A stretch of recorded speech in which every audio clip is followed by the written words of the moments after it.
noches a todas y a todos. Esta noche asistimos de nuevo a la llamada de la cultura que late en el corazón de todos los habitantes de nuestro municipio. Como concejal de Cultura siento el orgullo de pertenecer y representar a esta gran comunidad de hombres y mujeres hambrientos de cultura y del saber. Un claro ejemplo lo tenemos hoy con la presentación del segundo libro de Coralia Quintana. Hace 2 años nos sorprendía gratamente con Hijas de la Bruma, una bruma que sigue con nosotros. Si un libro es un viaje, el título será La Brújula y el astrolabio de quienes se aventuran por sus caminos. Bruma Dentro, ese es el título que nos guía por esta maravillosa obra, el rostro de este libro. Esta noche no solo transitaremos las veredas de la bruma que transporta nuestro corazón a los espacios de luz donde habitan las hadas, los duendes y aquellos sentimientos que creíamos olvidados, sino que también caminaremos por los caminos de las viejas y nuevas palabras, que nos recuerda quiénes fuimos y quiénes somos de la mano de cada página, cada voz extraída de sus párrafos por Coralia Quintana. Bruma Dentro nos descubre las nubes, la neblina, la bruma que a veces nos envuelve el cuerpo, pero casi siempre oculta en lo más profundo del alma que permanece pétrea. Altiva, inmóvil, impasible o tal vez compasiva, como la montaña de Coralia. Bruma a la que la primavera trae los primeros rayos de sol que penetran, deshaciendo, rompiendo y quemando esa espesura, cual Ícaro, dando paso a la luz dolorosa, dolorosa por sanadora y recuperadora. Coralia arroja luz, esa luz es imprescindible a lo largo de más de 100 textos que recuperan retazos de la memoria de nuestros mayores. Centra la atención en verbalizar los silencios, las miradas, el caminar pausado pero inquieto que sigue a las guerras e infortunios. Coralia abraza nuestras raíces una vez más y nos adentra en la bruma de los saltos de nuestras medianías, pero también en su paisaje verde, en las montañas. Coralia ha nacido entre la bruma, en los altos del norte de Gran Canaria, y como tal ha recorrido y reconocido los caminos, los árboles, las casas habitadas de todas las tierras, las montañas, los barrancos y los valles que podemos ver, oler, tocar y reconocernos en ellos como algo tangible y vivo. La vida que vivimos está unida a la tierra que pisamos. Por ese motivo nos trascendemos, para que los que nos sucedan se reconozcan en ella y la amen y la cuiden. Y en ello juegan un papel fundamental los libros, porque la palabra escrita permanece y con ella pervive la memoria de nuestros ancestros. Un legado para las generaciones presentes y futuras. Coralia Quintana nos desvelará los secretos de Bruma Dentro, acompañada del escritor guiense Santiago Gil, recientemente nombrado hijo predilecto de Guía, ganador del Premio Internacional de Novela Benito Pérez Galdós, quien ha publicado su primer libro infantil juvenil, Vuela, y en agosto presentaba en este mismo teatro El Niño Luján. Un hombre comprometido con la cultura, con quien hemos tenido el placer de contar en varios talleres de escritura impartidos aquí en Guía en los últimos años. Disfruten de Bruma Dentro.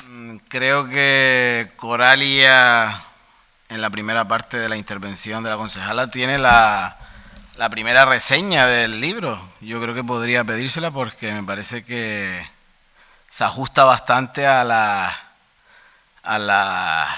los significados presentes, medios ocultos, medios embrumados del propio libro, y creo que ha sido en ese sentido bastante precisa, ¿no?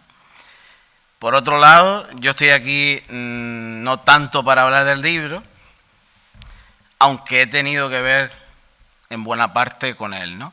Por un lado estoy como representante de Tamaimo, que es la editorial que saca la obra,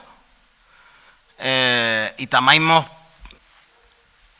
pequeña cosa que quiero decir, es una fundación canaria que trabaja por la cultura canaria en general, por el patrimonio. Funciona desde hace 6, 7, 8 años y bueno, se financia con personas comprometidas que aportan una cuota y a veces también tienen unas subvenciones y bueno, dentro del proyecto amplio de Tamaimo existe, quizás como estrella del proyecto, la editorial, ¿no? La editorial, una editorial modesta, pero que ya tiene cerca de más de una veintena de libros, todos vinculados a la realidad canaria, desde el punto de vista de la reflexión, desde el punto de vista de la didáctica y desde el punto de vista de la creatividad también. Desde los comienzos, pero también en los últimos tiempos, con respecto a la narrativa, ¿vale? No es el primer libro creativo, literario, el de Coralia que publica Tamaimo, pero sí es cierto que la dedicación hasta ahora es más bien reflexiva y demás. Yo los invito a que visiten la página de la Fundación Canaria Tamaimo, y especialmente el apartado de publicaciones, porque creo que encontrarán algunas de ellas que les interesará bastante, y también con un atractivo y cuidado en las ediciones, como se puede ver en este libro, en esta portada de Sergio Hernández Peña, que es el maquetador y el diseñador de las portadas, que ciertamente también es un ser bastante creativo. Insisto, los invito a que vean las portadas, los invito a que vean los libros que allí ofrecemos. Y bueno, la segunda parte que me gustaría decir es que, aparte de formar o ser parte del consejo de redacción, también la edición de este libro ha estado a mi cuidado. Con lo cual lo conozco desde dentro, e incluso en algún momento nos hemos atrevido a nombrar Coralia y yo nuestro libro, ¿no? Evidentemente el libro de ella, pero bueno, yo le tengo mucho cariño y sobre todo después de haber estado, digamos, moviéndonos en cómo precisamente el libro se balanceaba, se movía hacia adelante, hacia atrás, y va cogiendo forma, ¿no? Entonces, quisiera decir al menos dos cositas de cómo el libro llegó a mí, y a la vez es una manera también de añadir a lo que la concejal ha dicho en torno al propio libro. Y ya después los dejo con Coralia y con Santiago Gil.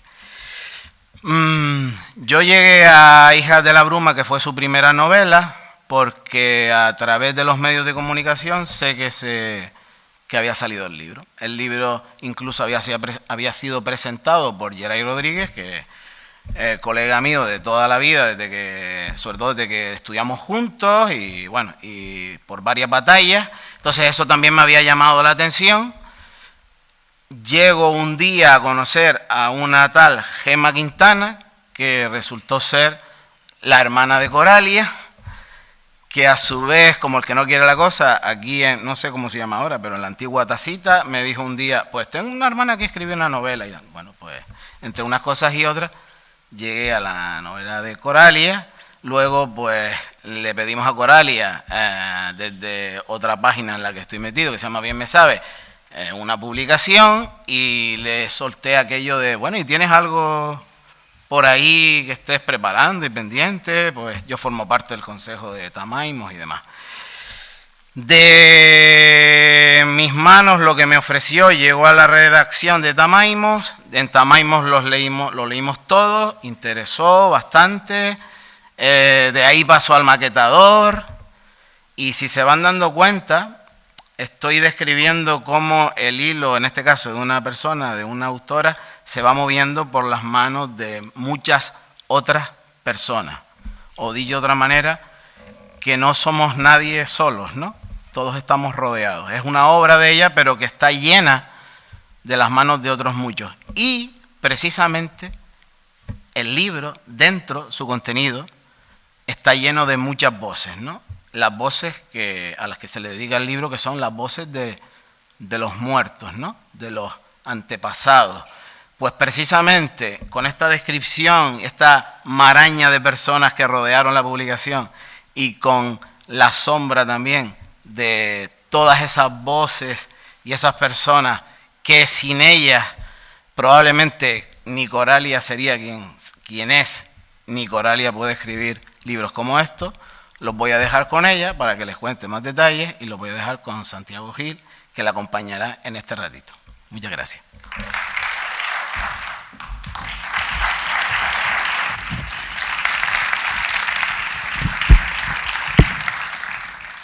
Bueno, buenas noches. Buenas noches. Para mí es un placer presentar a Coralia, presentar Bruma Adentro esta noche. Porque me consta la vida que tiene Bruma Adentro, el sentimiento que tiene Bruma Adentro, la literatura que hay en Bruma Adentro. Había una niña que escuchaba historias a todas horas, una niña en paisajes que al atardecer sobre todo se llenaban de bruma, de neblina, y escuchaba a gente mayor, con 3, 4, 5, 6, 7 años. Y esa niña a veces o apenas preguntaba, pero escuchaba la palabra Cuba, escuchaba la palabra América, escuchaba la palabra guerra, escuchaba la palabra injusticia, justicia, amor, ternura y muchas, muchas historias que venían de muy atrás. Yo creo, es una cosa que hablaremos ahora, que esa niña, en lugar de preguntar, imaginaba. Que esa niña estaba creando historias. A veces preguntaría y le responderían a aquellos que decían los mayores antes, ¿de qué están hablando? De flores y pájaros, para que los niños no accedieran a las conversaciones de mayores. Yo creo que ahí empezó Coralia, sin saberlo entonces, evidentemente, a escribir primero Hijas de la Bruma y Bruma Adentro. Creo que esa niña es la que de alguna manera escribe, porque para escribir no puedes perder el asombro, no puedes perder la mirada de la niña, no puedes perder ese descubrimiento de la vida, de la palabra y de lo que va viendo en cada segundo, ¿no? Por otro lado, Coralia ya con estos dos libros tiene algo que es clave en la literatura, que es clave para quien escribe, que es su territorio literario, su territorio ficticio. El lugar por el que transitan las historias, ¿no? Lo que hizo Rulfo en Comala o García Márquez en Macondo, ¿no? Cuando tienes un escenario literario, un escenario poético, te es más fácil escribir. Es como si ya te perteneciera un mundo y entras a ese mundo cada vez que quieres y cada vez que necesitas recrear desde la ficción lo que a veces no entiendes de la realidad, desde la verdad. Yo le comentaba a Coralia ahora en la parte de atrás, que de alguna forma la neblina, metafóricamente, para mí es como el espejo de Alicia en el País de las Maravillas. Lewis Carroll, cuando escribe Alicia en el País de las Maravillas, él es matemático, va mucho más allá de la literatura. Ahí lo que hay son saltos cuánticos, el salto de la imaginación. El salto cuántico es el salto poético. Uno imagina lo que quiere ver. Uno, de alguna forma, rehace o recrea la realidad. Y yo creo que ella, en esa neblina, y es lo que he hecho en Bruma Adentro, entra y sale del espejo, y nos propone un viaje que acontece luego en nuestro cerebro, en nuestra imaginación. Un viaje, además, que se une con eso que decía al principio, con la oralidad. Porque creo que es clave en la literatura de Coralia la oralidad. Ella tiene lectura, tiene estudios, una mujer que se ha formado, una mujer ha tenido claro, hablaremos de eso ahora, lo importante que era la formación pública sobre todo, además, lo importante que fue en nuestras vidas, en la mía también, evidentemente, ese instituto, los colegios, lo que nos cambiaron, ¿no? Lo hemos hablado muchas veces, que le debemos todo. Pero a su vez, los que nos hemos criado en ambientes rurales, Coralia todavía más que yo, tenemos la oralidad, porque nuestras abuelas y nuestros abuelos no hacían más que contarnos historias literarias. Yo siempre lo digo, en las primeras novelas mías, cuando decía, ¿a qué me suena esta voz? Es la voz de mis abuelas. Coralia ese oído lo tuvo, lo ha mantenido, y es el oído que determina lo que determina Bruma Adentro, que determina primero Las Hijas de la Bruma y ahora Bruma Adentro, ¿no? Esa posibilidad de traer la voz de sus antepasados, como decía Pereira hace un momentito, y llevarla y traerla al siglo XXI para que comprendamos, para que entendamos y sobre todo para contar algo que creo que no estaba contado, que hay muy poca literatura del entorno que cuenta Coralia. Sobre todo, puede haber literatura, pero muy poca literatura de alguien que haya vivido desde dentro, desde niña, ese entorno. Las hijas de la bruma y Bruma Dentro van de la mano.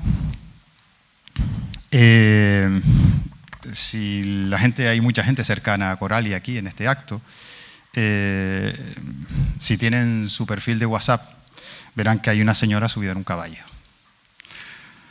Y una niña con esa señora subida en un caballo. Yo sé que lo voy a emocionar, hemos hablado, yo voy a sudar, que aquí hace un montón de calor, y ella va a llorar. Eso lo pactamos antes del acto. Nos reímos previamente. Sí, porque voy a poner un brete de entrada. Carmen. Nosotros, cuando escribimos, traemos a los que no están, en ese salto cuántico del espejo. No existe el tiempo, no existe el espacio, existe la literatura. Como decía un poeta Maciani, un poeta venezolano, existe el amor. Creo que el amor de Coralia hacia su madre es lo que ha determinado buena parte de su escritura. Lo va a contar ella, ¿no? Ella me lo ha contado, evidentemente jugó con ventaja. En el sentido de que sabía que si no escribía eso, de alguna forma traicionaba todo ese amor, todo ese cariño y todo lo que le enseñó su madre. Carmen es la puerta de todo, ¿verdad, Coralia? Desde luego que sí, Santiago. Buenas noches a todos. Muchas gracias por estar aquí conmigo, acompañándome. Carmen es el inicio de todo. Y la continuidad, vemos que continúa en Bruma Dentro, está por todas partes. Yo escribí Hijas de la Bruma por ella.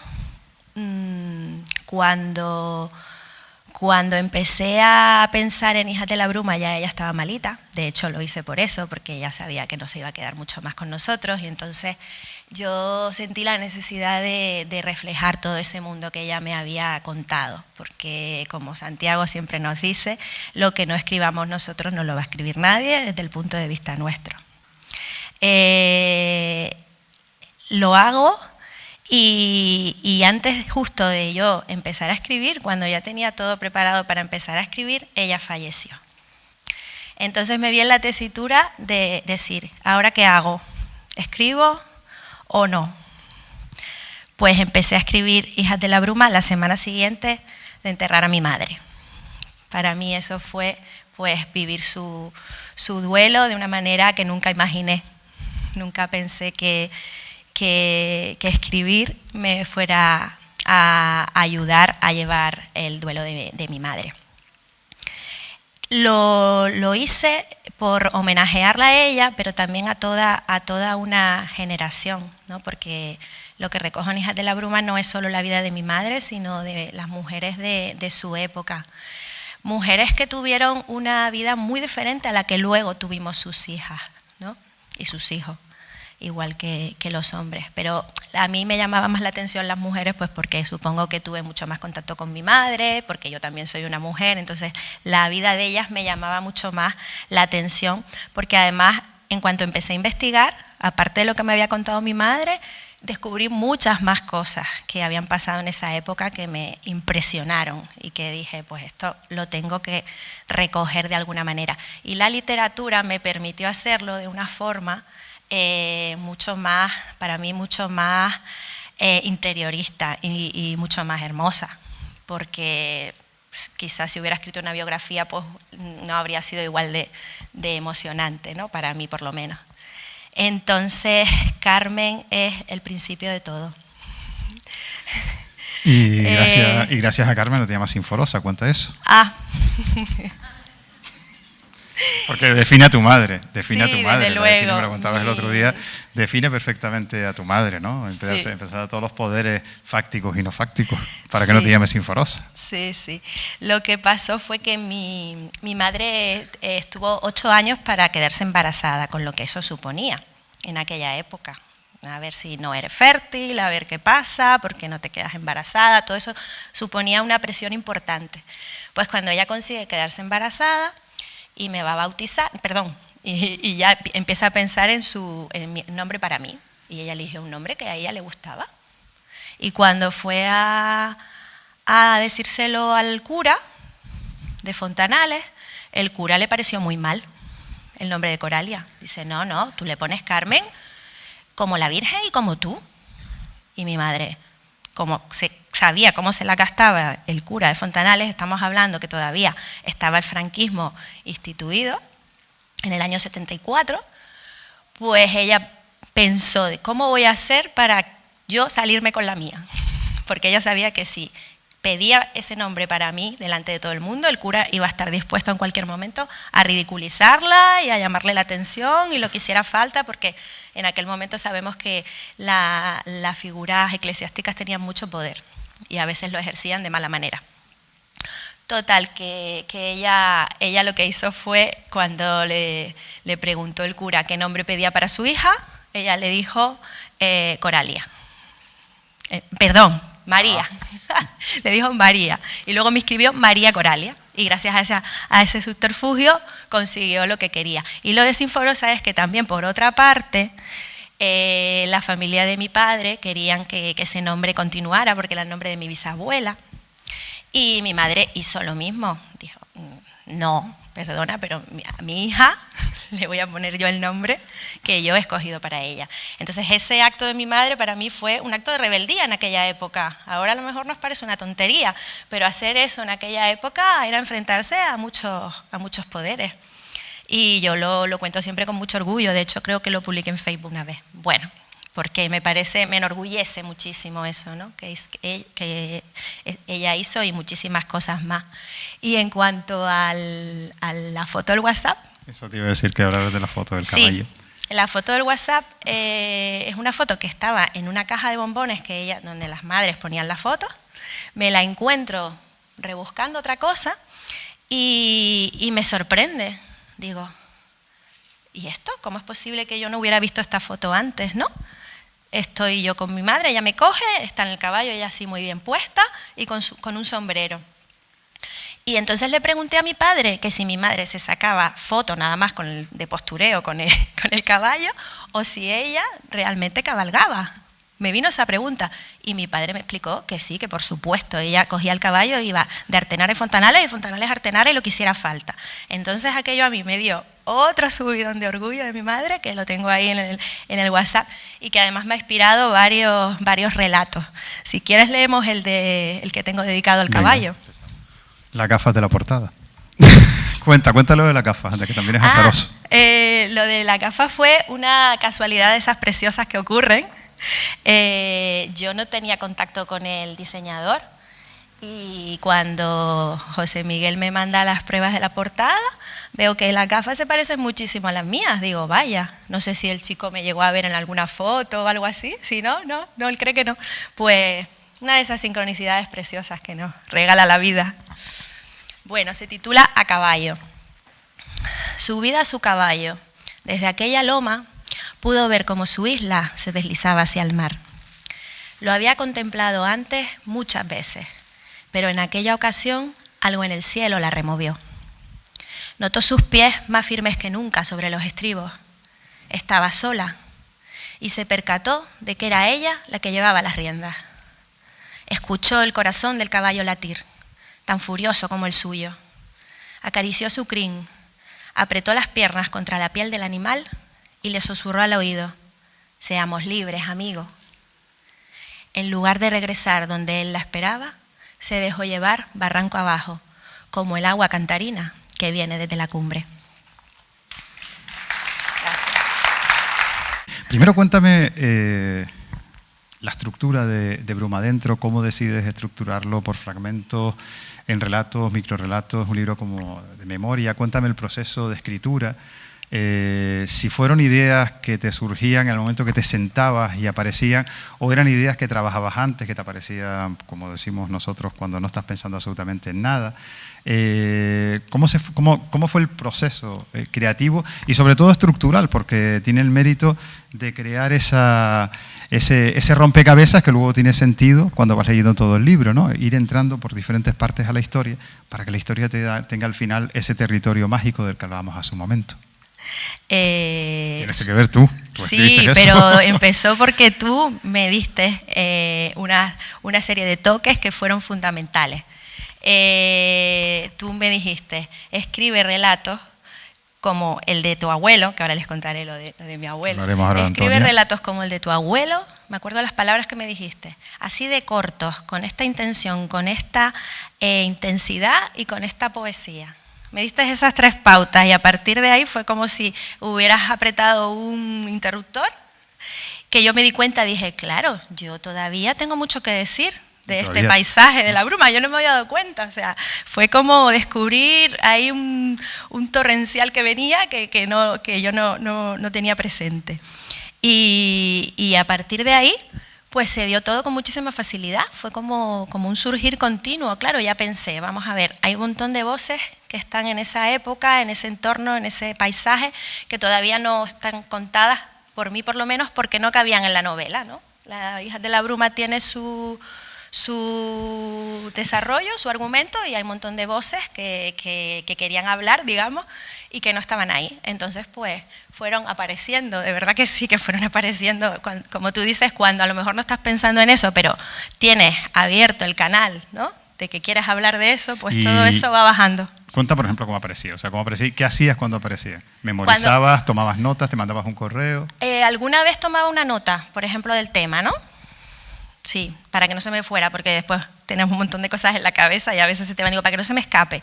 Y luego ya con esa idea, pues cuando estás haciendo cualquier cosa, sobre todo conduciendo, cuando no puedes volar un poquito más la mente, no tienes que estar concentrada, pues me venían ideas de cómo plasmarlo, ¿no? De qué voz contarlo, en qué tono, en qué lugar, ¿no? Y luego cuando empezabas el proceso creativo, aparecían recuerdos o imágenes o argumentos que no tenías pensado en la idea previa. Sí. Tiene esa pinta, ¿no? Porque era como haber escarbado, como haber profundizado en la neblina a medida que escribías, ¿no? Haber disipado neblinas que en donde estaban esas historias, tú de alguna manera aprovechas ese sol que llega de vez en cuando, que lo deja ver antes de que lo tape, ¿no? Cuentas y dejas que se oculte otra vez, ¿no? Sí, sí, es esa sensación. Esa es la sensación que uno tiene cuando lee bruma adentro. Es como que vas pasando.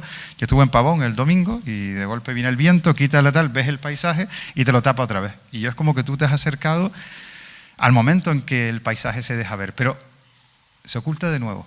Solo lo podemos ver cuando lo leemos, ¿no? A mí me parece que lo que has logrado ahí es eso, es un poco saltar ese espejo, ¿no?, durante un tiempo, y creo que eso tiene un proceso muy mágico, un proceso de ir mucho más allá de lo que tú mismo a lo mejor pensabas que ibas a encontrar, ¿no? Desde luego, es que te metes en esa aventura, digamos, en ese camino, y luego van surgiendo cosas que tú no te esperas. Y eso es lo precioso, ¿no?, que te sorprendes de repente escribiendo una cosa que tú no sabías que tenías en la cabeza. Me parece mágico. El proceso es como estar todo el rato asombrándote, todo el rato diciendo, pero cómo. Precioso, la verdad. ¿Hasta qué punto fue importante para ti la formación en el colegio y en el instituto? Yo recuerdo, lo puedo decir aquí, que yo no lo voy a decir, que hace 2 años por ahí apareció, en este instituto, nos cambió la vida a todos, aparecían los mejores expedientes de cada año. Eras tú, Coralia Quintana, la que aparecía un año mejor expediente. Sí. Tener el mejor expediente en ese instituto son palabras mayores. Sí. Eso denota una responsabilidad, una inteligencia y una capacidad para claro, tener ciencias y letras en ambas disciplinas. Tú, ¿por qué te decantaste por ciencia en lugar de por letras? Porque te hubieras ido por letras exactamente igual, ¿no? Yo te pregunté, ¿te dio clase María Teresa Ojeda? Claro, no, te fuiste por ciencia. Pero a mí lengua siempre me gustó muchísimo y me sigue gustando, lengua y literatura. Pero yo me enamoré de la palabra fisioterapia. Sí, cuéntame eso, porque te pregunté, una cosa que me llama y te pregunté. Sí, fue así. La había escrita, me lo pasó mi prima Miriam, que debe estar por ahí, un papelito que ponía Universidad de La Laguna, lo había escrito ella de su puño y letra, y una serie de titulaciones, y aparecía allí fisioterapia. Yo, si lo había oído, no lo recordaba. Y entonces me quedé así. Digo, fisioterapia. 3 años, entre paréntesis. Digo, fisioterapia. Y entonces pensé, me vino a la cabeza alguna imagen que yo había visto de una persona en unas paralelas y un fisioterapeuta ayudándole a caminar. Y aquello me enamoró. Y desde ahí decidí que quería ser fisioterapeuta, pero te estoy hablando de tercero de BUP. Tampoco fue... No, sí, bueno, en tercero de BUP realmente es cuando se decidía. Yo ya había optado por ahí. Yo ya había optado por ahí porque me gustaba mucho la biología. ¿Cómo viviste esos años en el instituto que para muchos de nosotros fue clave en nuestra vida? Pues los recuerdos son muy intensos porque estábamos ahí en plena adolescencia. Además nosotros nos acabamos de mudar, habíamos estado en una, como decía Yeray Rodríguez, en una suerte de ¿En cuántos transhumancia. cortijos, en cuántos lugares llegaste a vivir entre los 4 y los 16 años? Pues no lo he contado, pero como 5 o 6. Hasta los 14 que nos establecimos. Tunte, hace un rato estaba hablando de Tunte, hablando de Fataga, no solo por la zona de las En Tunte medianías. vivimos en 3 lugares. Luego vivimos en Arucas y luego ya la Dehesa. Nos fuimos de la Dehesa a Arucas, Tunte y luego volvimos a la Dehesa ya con el instituto. Y claro, el tema de mudarse en ese momento de tu vida es fuerte, ¿no? Sobre todo nosotros que estábamos acostumbrados a movernos bastante. Entonces llegar al instituto aquí, cerquita de tu casa, ya con tus amigos de toda la vida, fue decir, vale, ya nos vamos a establecer aquí, vamos a estar más tranquilos y vamos a estudiar tranquilitos el instituto. Y la formación del instituto la recuerdo como muy especial. De verdad que te sentías en el instituto de guía, te sentías como que estabas en un lugar de fundamento, no sé cómo explicarlo, sí, en un lugar con el timón bien orientado, o sea, como con la proa en camino, ¿no? Esa era la sensación que yo tenía. Y como yo siempre valoré muchísimo, yo creo por todo lo que mi madre me contaba, valoré muchísimo las oportunidades que nosotros teníamos de estudiar, que no habían tenido ellos, pues yo lo exprimí al máximo. Por eso a lo mejor saqué tantas buenas notas, porque yo dije, yo no voy a desaprovechar las oportunidades que me están dando, que mi familia no la ha tenido. Yo ahora no voy a hacer el tonto en el instituto, sino que voy a estudiar porque yo quiero hacer lo que yo quiera. Eso debería ponerse debería repetirse en bucle eso a las nuevas generaciones, ¿no? Porque no saben la oportunidad que tienen. Entonces, claro, como yo lo sabía de mi madre, una generación antes nada más, ¿no? Que no había podido tener eso, ¿cómo iba yo? Era como derrochar una herencia. De hecho, mi padre me lo decía, mija, ustedes lo sabrán, la gente más humilde le dice a sus hijos, lo único que le va a dejar un pobre a su hijo es la posibilidad de estudiar, tú misma. Y yo eso lo tenía súper claro. Por eso quizás pues me lo curraba tanto, ¿no? Y fue como si estuviera viendo a mi abuelo, aunque él es un poquito más bajito, pero fue como si estuviera viendo a mi abuelo, porque además también el señor tiene un poquito de demencia y era como un discurso parecido al de él, ¿no? Con su sombrero, con su tabaquito y con su manta, ¿no? Y la casualidad que le pregunté, ¿cuántos años tienes tú, Juan? Y me dijo, yo nací el día que empezó el movimiento. ¿Saben lo que es el movimiento, no? Cuando empezó la guerra civil. Me pareció, digo, esto es una de las sincronicidades. ¿Qué contaba tu abuelo Antonio de la guerra? Dime. ¿Tu abuelo Antonio de la guerra? ¿Qué no contaba? No contaba nada.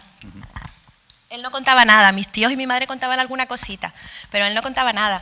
Y entonces yo creo que yo, tanto en Hijas de la Bruma como en Bruma Adentro, sí, es que aparecen he intentado responderme a su silencio. Cosas que él no contaba. Sí. ¿Por qué no lees el artículo el relato de Antonio? Vale.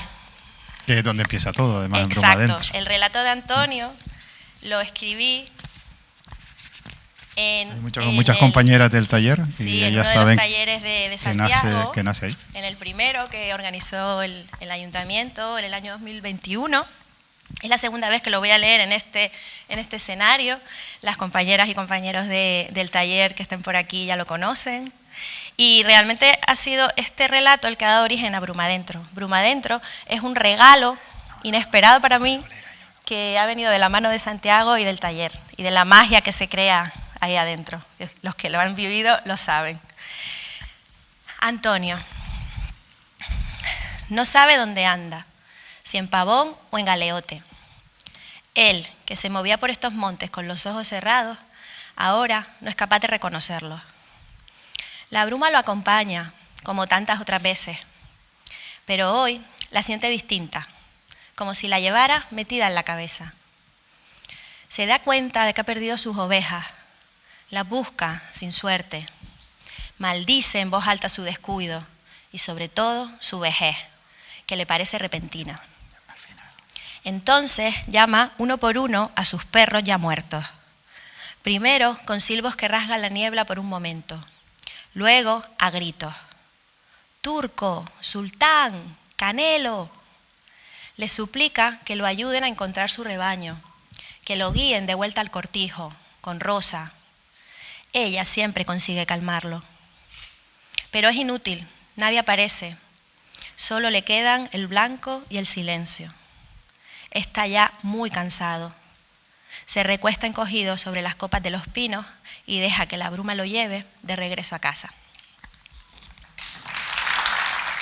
Pero hay algo, es la poesía, ¿no? La poesía se cuela muchísimo más en Bruma Adentro, también porque la novela, como sabemos, nos permite ir increciendo, ir acumulando datos, ir contando, y de vez en cuando ponemos una pincelada poética, pero claro, en un microrelato, en un cuento, o pones pinceladas poéticas o seduces a quien te lee desde el primer momento, o se te va del relato, y tú lo que creo que eso lo has hecho muy bien desde este primer relato de tu abuelo, el hecho de la poesía que aparece, ¿no? El acercamiento tuyo a la poesía, el salto al vacío de la poesía, y creo que ahí Manuel González Sosa, en su momento, que lo trabajamos mucho, poeta de guía, fue importante. Y luego me habla siempre de Raquel Lanceros, ¿no? Que fue alguien que para ti te marcó mucho en este último año, una poeta. Sí.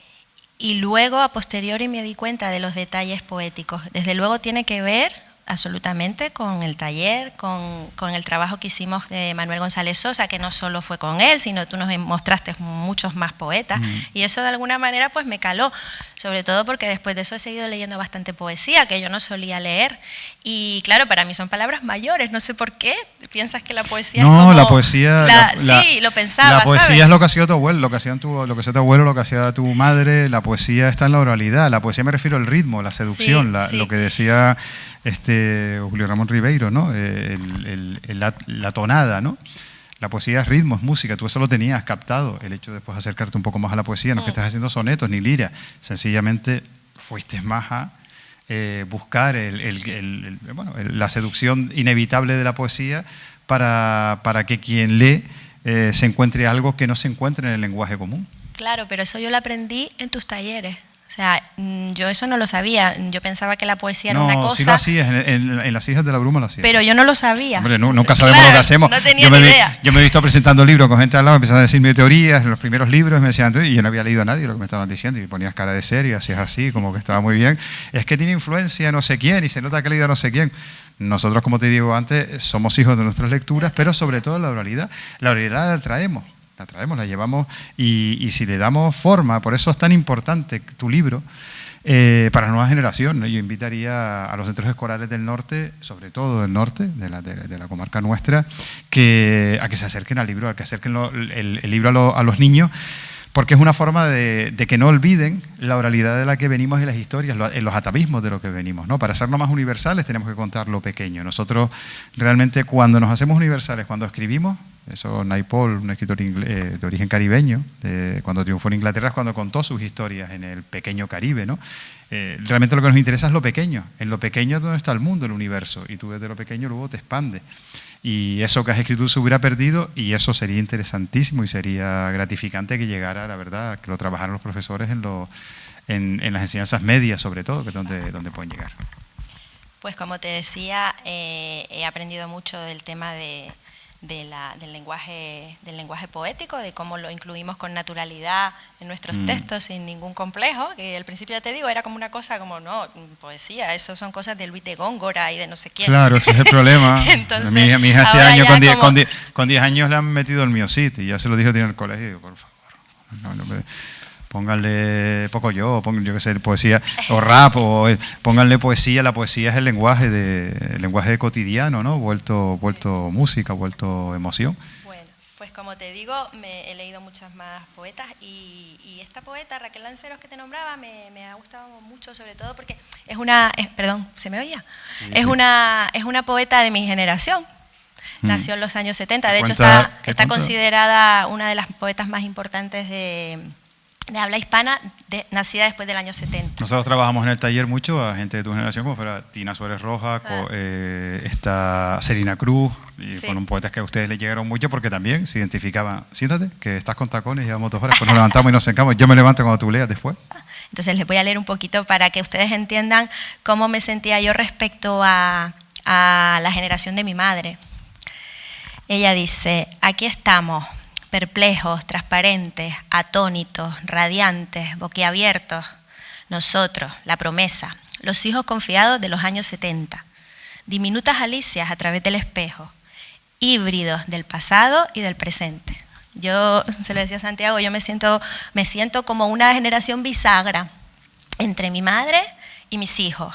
Y de alguna manera también con Hijas de la Bruma, con Bruma Adentro, quiero contarle a mis hijos y a su generación lo que ha pasado en este país, en esta historia reciente, porque estamos hablando de sus bisabuelos y de sus abuelos. Ellos lo conocieron a sus bisabuelos, a casi todos, y nosotros siempre les contábamos oralmente, pero de alguna manera estos dos libros también vienen a dejarlo en papel, porque a mí me parece, como tú dices, muy importante eso.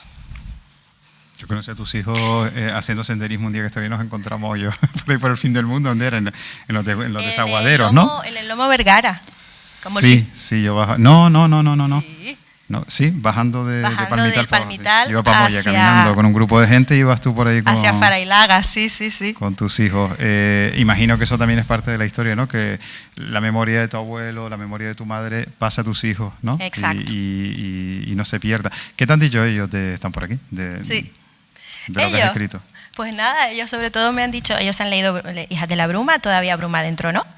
Pero de Hijas de la Bruma me dijeron sobre todo que estaban muy orgullosos de mí por lo que había hecho. Eso. ¿Y tu familia, tu tía, tu familia más cercana, los que de alguna forma se criaron contigo en esos lugares? Porque claro, tú, difícil después explicar, cuando nosotros convertimos eso en ficción, y dice, es así pero no es así, pero a veces desde la ficción, como dices tú, das respuestas a lo que no hubo respuestas, a aquellos silencios de la niña que se inventaba de alguna forma las historias. ¿Cómo lo han recibido y cómo lo han, yo creo que agradecida, ¿no? Porque alguien nos escribe, ¿no? Nos cuenta. Sí, sobre todo mi tía Lita, que estará por ahí. Ella reconocía muchas de las anécdotas que yo contaba en Hijas de la Bruma y decía, sí, tu madre hacía esto, tu tío hacía lo otro, tu abuelo no decía nada. Sí, todas las historias las reconocía. Y no solo mi familia, sino muchas personas de esa época, de ese entorno, me dicen que se reconocen. Entonces, claro, yo, que no estuve allí, soy capaz de escribir una historia que luego esa persona que sí vivió reconoce. Para mí eso es un regalazo que me digan eso, ¿no? Es como haber conseguido, no sé, lo que yo quería. ¿A qué huele la bruma? A hierba fresca, a caca de oveja, a tabefe, a naranja, a flores de mundo, a pertigazos en el patio de Rosita. Mira por aquí todas las cicatrices que tengo. Y en aquella época la bruma para mí era como una compañera de juego. Eso te iba a decir, que sí. Cuando te adentrabas en la bruma con 8 o 9 años, ¿qué sentías? Sí, libertad. La bruma para mí era libertad. Luego la utilizó como una metáfora de la alienación, de la inconsciencia, pero realmente para mí, de niña, la bruma era libertad, sensación de libertad. Correr por los campos de millo que van jaspeados por bruma, no se podía ser más feliz. ¿Y te has atrevido a hacer eso de mayor? Sí, claro. Yo tengo la niña mía a flor de piel. Que te lo diga la gente que me conoce. La procuro tener a flor de piel porque me parece no, si no lo hubieras hecho, no hubieras escrito eso. Fundamental. Me parece fundamental no alejarnos de la niña que fuimos y ser agradecidos con ella. Y ¿Qué leía aquella niña? ¿Qué cuentos leía aquella niña? ¿Cuáles fueron sus primeros libros? Pues los que recuerdo, seguramente hubo otros, pero los que recuerdo son los de Barco de Vapor, que me encantaban. Y luego me acuerdo de un libro de lengua que tuvimos, me parece que fue en segundo de GB, que se titulaba Un león hasta en la sopa. No sé si alguien lo tuvo. Se titulaba Un león hasta en la sopa y cada capítulo era un capítulo de esa historia y luego se trabajaban contenidos de lengua a través de esa historia. Y me chifló aquella historia porque era un niño que cogía a un león de un circo, se lo llevaba a su casa y lo hacía su amigo, lo vestía y lo llevaba al colegio. El león lo ponía a jugar al fútbol y el león no soltaba la pelota. Claro, no lo entendía, lo ponían de portero, cogía la pelota y no la soltaba. Eso no sé por qué nunca se me ha olvidado, esa historia. Sí. Cuando nosotros terminamos un libro, estamos siempre en un proceso después como de barbecho, pero subconscientemente estamos escribiendo. O sea, ya sabemos que bueno, algo se está tramando ahí dentro. ¿Vas a seguir o tienes la intención de seguir? Yo creo que sí, ¿no? Que vas a seguir rastreando la bruma, ¿no? Va a ser yo creo que va a ser un poco tu Comala, tu Macondo, como decía al principio, ¿no? ¿Tienes intención o quieres en un momento dar un salto y pasarte a otra literatura y volver a la bruma de vez en cuando? ¿Cuál es tu intención? Pues la verdad que yo hasta ahora me he dejado llevar absolutamente. O sea, no he hecho planes. Por ejemplo, te digo, la novela surgió sin pensarlo. Yo, esto de que siempre había querido ser escritora, no lo puedo decir. No, queda mucho por contar. Pero claro, Bruma Adentro surgió, como te dije, con un regalo a través de tu taller. Y ahora, claro, tengo cosas en la cabeza relacionadas con la bruma que me están... Sí, me da que vamos a seguir con la bruma. Nos vamos a hartar. Atado con un ya te lo digo, con algo que es clave para escribir. A veces estamos buscando nuestros temas, nuestros contenidos. Primero la voz, que es muy importante. Hay una voz reconocible en lo que se lee de ti. Cualquier cosa que se lee de ti, eso es clave. Y luego el territorio. Entonces, claro, tiene voz y territorio. Es lo que le pasó a García Márquez en Aracataca, ¿no? Cuando empezó y él vio que ahí encontraba el filón de la memoria de sus antepasados y empezó a darle forma, a leer, a escribir, a leer y a escribir y a darle forma a eso que no sabía ni siquiera que era literatura, hasta que lo empezó a contar, como te ha pasado a ti, ¿no? Las historias, yo creo que tú tienes ahí historias todavía que ni siquiera recuerdas y que te irían apareciendo las veces que hemos... Pues nosotros para esta entrevista lo que hemos hecho es mandarnos un montón de WhatsApp. Así me decía Santiago, si puedes tocamos esto, y yo le preguntaba cosas y tal. Una fiesta, una epifanía que es un nuevo libro, que no es moco de pavo, que no es nada fácil escribir un libro, que una editorial apueste por el libro, que te lo seleccione, porque el primero fue una autopublicación, que sí que está muy bien, pero lo difícil es que alguien apueste, que trabaje ese libro, que lo diseñe, que ahora lo lleve a las librerías, que pelee por ese libro y que tú te dediques a escribir, que es lo que nos tenemos que dedicar nosotros, a escribir, y que los libros caminen y que lo elijan otro, ¿no? Yo creo que eso es lo importante y ya tú con este segundo libro lo tienes claro, ¿no? Que el camino en la literatura, eres muy joven, es ya un camino interminable y tienes el territorio. Y yo espero leer mucho más de la bruma y de muchas más cosas, pero de la bruma. Te impele a seguir, ¿no? Sí, sí. No, y tú eres una persona, lo puedo decir, una persona tremendamente humilde. Ella llegó a mi taller con una novela escrita. Podía haberse sentado y yo tengo una novela. Habían leído muchísimo y habían escrito. Y eso fue un lujo y aprendimos entre todos. Y tú fuiste una piedra de toque para nosotros en ese aprendizaje. Sobre todo la característica que más destacaría de ti es la humildad. La humildad para aprender, para decir, oye, no, empiezo de cero. Y eso se nota en la evolución. Si no, no evolucionaría. A José Miguel Pereira por interesarse por mi trabajo.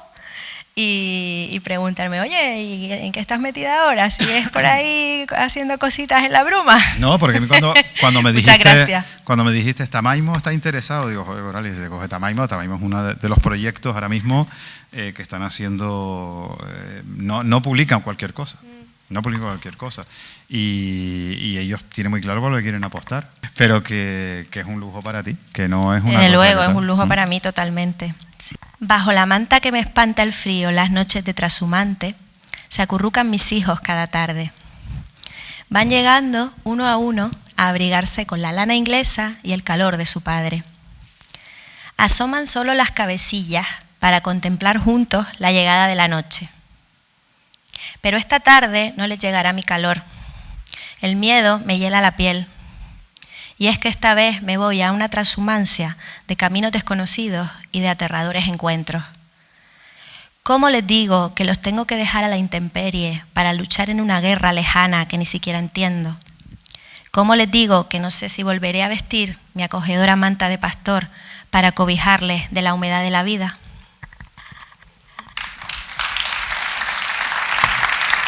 Esa es una de las respuestas que doy yo a las preguntas que no me contestó mi abuelo. ¿Y cómo te plantearías tú si das el tiempo para atrás? Métete en la bruma, salta al espejo. Si con 17 años alguien viene y dice, mira, Coralie, estos son 2 libros que vas a escribir tú en el futuro. ¿Te lo hubieras creído? No, con 17 años no. 17 años había demasiada confusión en mi cabeza. ¿Y qué crees que que diría tu madre, un poco antes de su enfermedad, vamos a dar 10 años para atrás, si un día le lees y le presentas estos 2 libros? Yo creo que estaría tremendamente orgullosa, ¿no? Mi Donde madre, quiera que esté, que está por aquí. Mi madre estaba siempre muy orgullosa de sus niñas. Ella, te digo, le costó mucho trabajo quedarse embarazada. Ella quería 2 niñas y 2 niñas tuvo. Y sus 2 niñas siempre le dieron mucha satisfacción. Eso lo cuentas muy bien, el tema de la mujer rural, la mujer en general, pero sobre todo la mujer rural, lo que era el estigma de no quedarte embarazada, de quedarte soltera, de los límites. Hablamos un poco de soslayo antes, pero es un tema que podemos profundizar. Sí. ¿No? Antes dijiste la falta de oportunidades, pero creo que desde el punto de vista de la reivindicación de la mujer, tú la haces sin cargar las tintas, sin hacer proselitismo, sin forzar, digamos, la situación, que realmente esos árboles de la radicalización no dejan ver la auténtica realidad, que la hubo y mucha, que es donde realmente estaba, ¿no? Que es lo que tú cuentas. Y tú haces una lección de feminismo sutil y al mismo tiempo reivindicativa, porque es durísimo lo que cuentas de las mujeres, lo que fue la vida de las mujeres, lo que era la vida de una mujer, sobre todo en los entornos de Canarias, en los entornos rurales de Canarias. Todavía en las ciudades, en los 60, 70, una mujer podía más o menos tener posibilidades, pero es que parece mentira. En los 60, 50, 60, las posibilidades eran mínimas de salir adelante. Tu generación quizá, un poco la anterior, la de Ángela, que estuvo contigo aquí, la mía, un poco la que tiene entre 55 y 60, y todavía, pero de ahí para atrás, era una auténtica injusticia, y eso lo cuentas tú sin cargar las tintas, lo cuentas con la naturalidad de las historias. Con las ganas que tenía de estudiar y de aprender, no lo pudo hacer pues porque sus circunstancias no se lo permitían, porque era pobre y vivía en el campo, y porque era mujer también eso influyó. Entonces, claro, a mí eso me remueve muchísimo. Es que ese mensaje es necesario, muy necesario. En los tiempos que vivimos. Quiero decir que no valoramos lo que hemos conseguido, lo que se ha conseguido, no valoramos el que tú y yo estemos aquí siendo hijos, como decía antes, de la enseñanza pública y de un cambio que hubo después del franquismo a una democracia, una transición que fue una puerta abierta para todos nosotros. Hubo una intención de esa igualdad, de esa libertad, de esa posibilidad de todo, y parece que de repente estamos ahí a la vuelta de la esquina con una serie de personas que niegan por completo eso y nos quieren llevar a la noche de los tiempos justamente desde el enfrentamiento, ¿no? Y creo que nosotros lo que tenemos que hacer a la hora de escribir es contar para que no se olviden, ¿no? Para que no se olviden, para que no se olvide el camino, y para que además tengamos claro, por lo menos en mi opinión lo tengo claro, cuál es el camino, que es el camino de la democracia. No salirnos lo más mínimo de ahí, que es lo que a ti y a mí no tienen la oportunidad, y no se la dieron a tu madre precisamente porque estaba en un régimen dictatorial. Que ella nació en pleno inicio, en el año 41, en pleno inicio del franquismo, imagínate, eso en una zona rural, cerrada, porque al final Gran Canaria, surcada por tantos barrancos, los pueblitos quedaban bastante aislados, entonces ahí el poder, sabemos quién eso en Las hijas de la bruma lo cuenta de maravilla, los abusos en Las hijas de la bruma están contados además sabiendo que no hay salida para los personajes porque el poderoso tiene la sartén por el mango siempre, ¿no? La posibilidad de tal.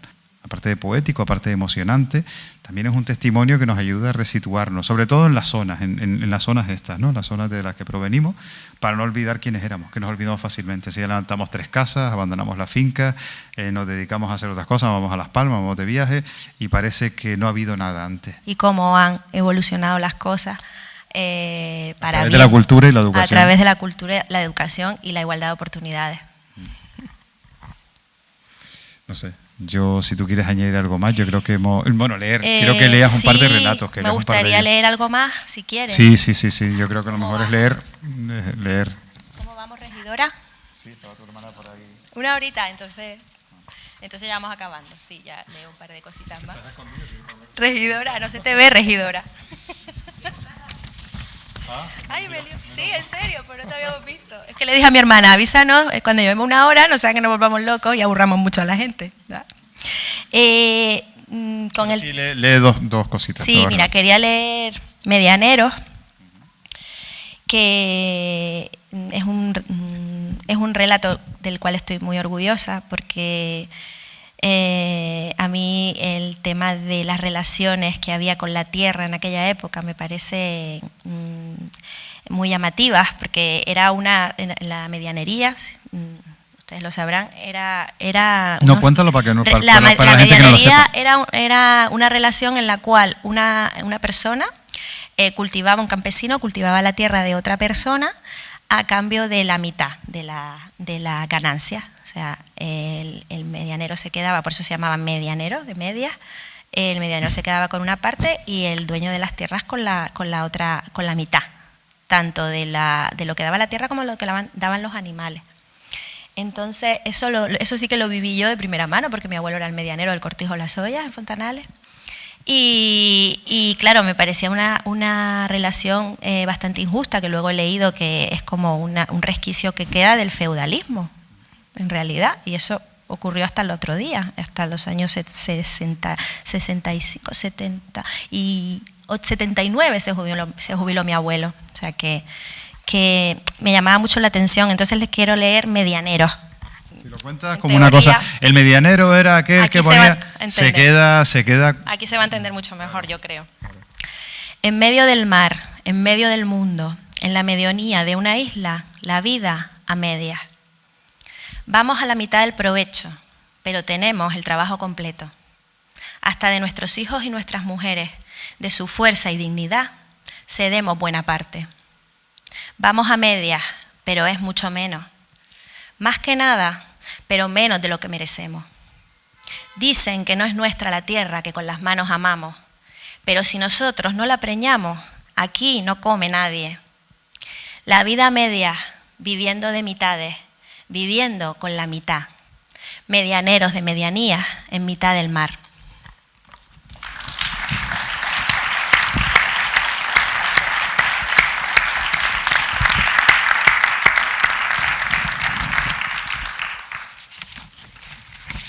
Hemos hablado de tu padre. ¿Mi padre? Hemos hablado de tu padre, me acabo de dar cuenta ahora.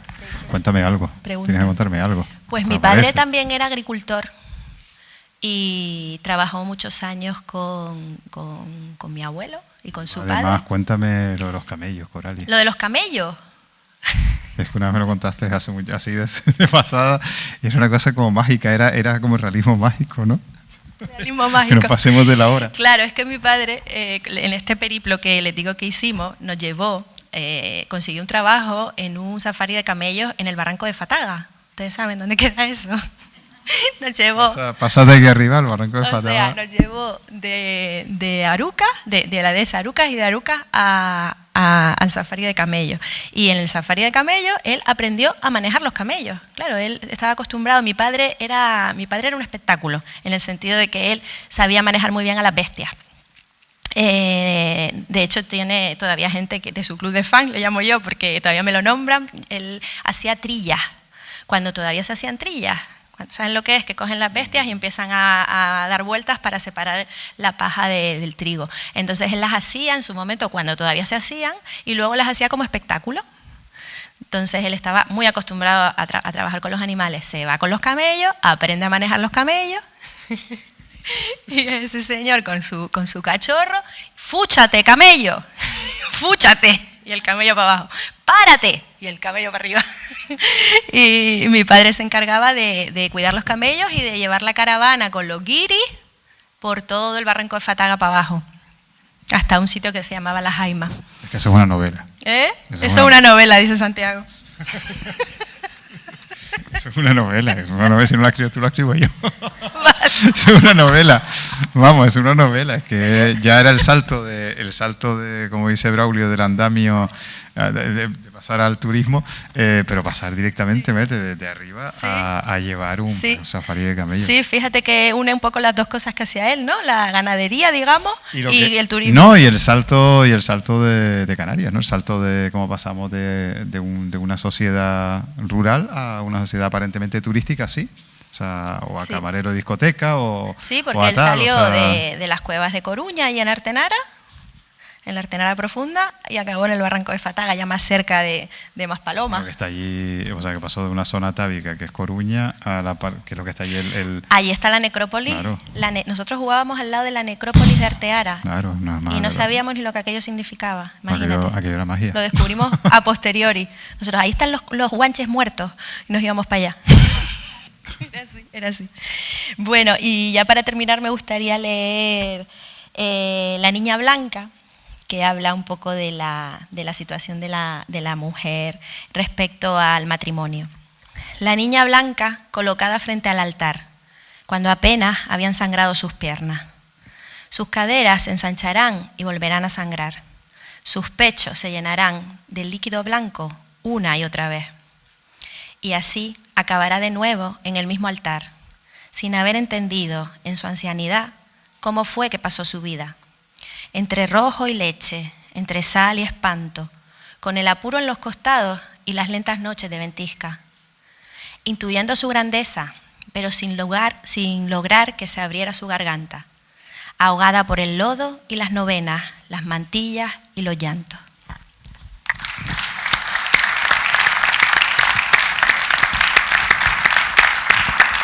Gracias.